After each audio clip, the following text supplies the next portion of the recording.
ATX. ATX is basically the default character you start with in the PC building game. When someone says desktop PC, this is what most people picture. Big case, lots of parts, and enough space inside that you don't feel like you're defusing a bomb while building it. ATX has been around since 1995, nearly 3 decades, which in tech years means it refuses to retire. Physically, a full-size ATX motherboard measures 12 by 9.6 inches, and that extra space is what makes it so comfortable to work with. You usually get 4 RAM slots, supporting anywhere from 64 to 192 gigabytes depending on the platform, which means you can upgrade later instead of regretting your life choices. Expansion is another reason ATX is so popular. Most boards come with one full-length PCIe slot for your GPU and 2 or 3 extra PCIe slots for whatever extra card you swear you'll need someday. A capture card, a sound card, or that network adapter you bought on sale and never opened. ATX also loves connectivity. Expect 8 to 12 USB ports on the back, plenty of internal headers, and usually 2 to 3 M.2 slots plus 4 to 8 SATA ports for storage. Fan headers are everywhere, and RGB headers are generous enough to turn your PC into a nightclub if that's your thing. Because ATX boards go into mid-tower or full-tower cases, airflow is usually better and cable management doesn't feel like a personal attack. This is why beginners love ATX. You actually have room to work, and your hands aren't constantly hitting something expensive. Fun fact, ATX mounting holes are designed so smaller boards like Micro ATX and Mini ITX use the same pattern, just fewer holes. That's why a mid-tower ATX case can technically fit all 3 sizes, giving you flexibility if you ever decide to downsize later. Price-wise, ATX covers a wide range. Basic boards start around $80 to $120. Solid gaming boards sit around $150 to $250. And high-end models can go $300 and up if you want premium power delivery and extra features you may or may not use. The downside is obvious. ATX is big. If you're aiming for a minimalist desk setup, an ATX build can feel like parking a truck in your bedroom.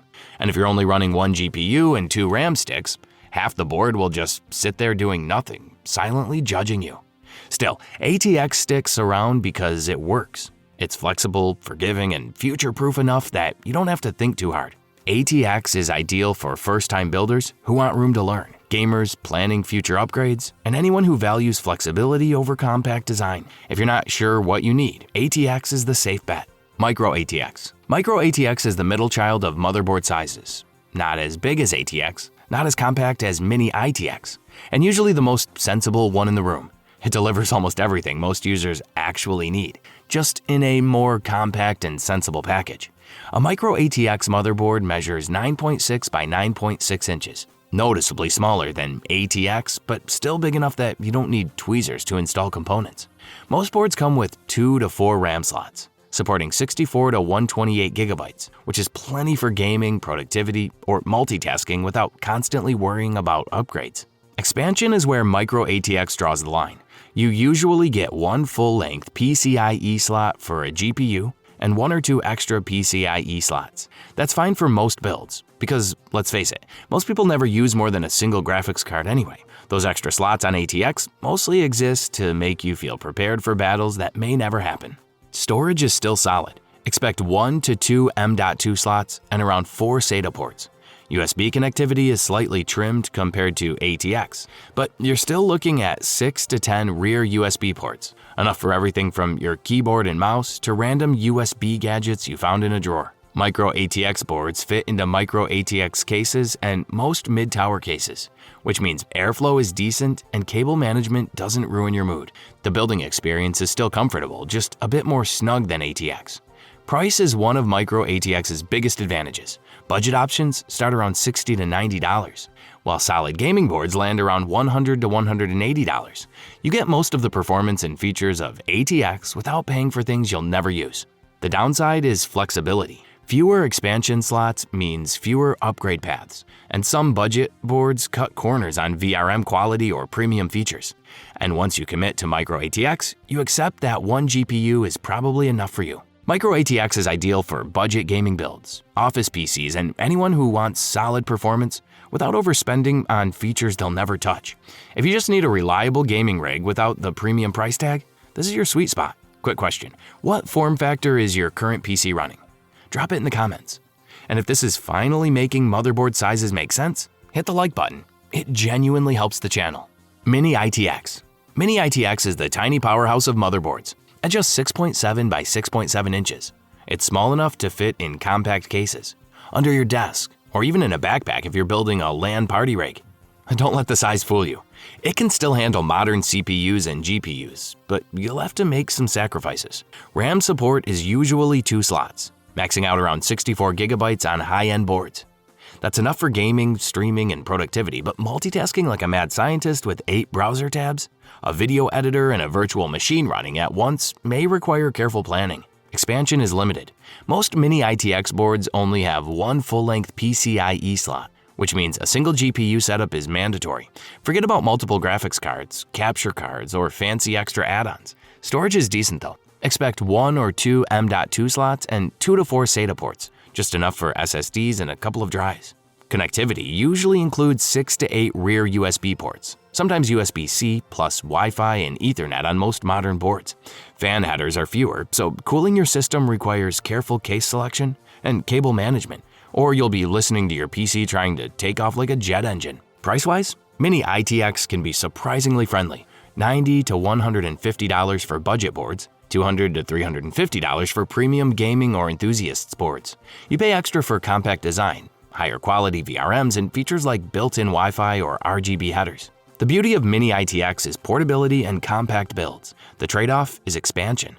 There's no room for indulgence, but for people who want power in a tiny package, Mini ITX nails it. Mini ITX is ideal for small desk setups, living room HTPCs, LAN party rigs, or anyone who wants a full-featured system without dominating the entire room. If portability matters more than expandability, this is your form factor. E-ATX. E-ATX is the motherboard equivalent of that giant PC case you saw in magazines back in 2008 and thought, wow, someday I'll have one of those. At 12 by 13 inches or more, it's massive. Bigger than ATX, bigger than most desks, and enough to make you nostalgic for the days when full tower cases felt like the future. The size means 8 RAM slots supporting up to 256 gigabytes or more on high-end boards. Multi-GPU setups are possible. Storage is insane with 4.6 M.2 slots and 8 or more SATA ports. And expansion is basically unlimited. You could throw in GPUs, capture cards, sound cards, and maybe a miniature toaster if you really wanted to. Connectivity is ridiculous. Expect 10 to 12 USB ports, dual Ethernet on some boards, built-in Wi-Fi, and enough fan and RGB headers to make your PC look like a spaceship bridge. Power delivery is rock solid, letting high-end CPUs overclock without melting your dreams. Price matches the extravagance. Entry-level E-ATX boards start around $250 to $300. Mid-range gaming options hit $400 to $600. And ultra-premium boards with every feature imaginable can top $700. You're paying for space, flexibility, and a bragging right you can show off to anyone who asks, how many slots does it have? The downsides? Well, most people don't actually need this much motherboard. It dominates your case and desk. Cable management becomes a test of patience. And yes, it might feel like building a Lego set that costs as much as a small used car. But if you want every upgrade path, multiple GPUs, and enough RAM to make a data center jealous, E-ATX delivers. E-ATX is ideal for workstation builds, content creators handling massive projects, enthusiasts who want every possible upgrade path, and anyone building a high-end system where overkill is the entire point. If you need extreme performance and have the budget to match, E-ATX is your playground. And that's every motherboard form factor explained, from towers that swallow desks to tiny builds that barely fit in a bag. Whether you're building for space, performance, or just bragging rights, there's a motherboard for every kind of builder. Comment below which one you've built with and subscribe so you don't miss the next one. Now here's the thing. You just learned about the foundation your entire PC sits on. But what about the parts that actually plug into it? CPU, GPU, RAM, storage? If those sound like random letters instead of actual components, you're not alone. That's exactly what we're covering in Every Computer Component Explained Simply.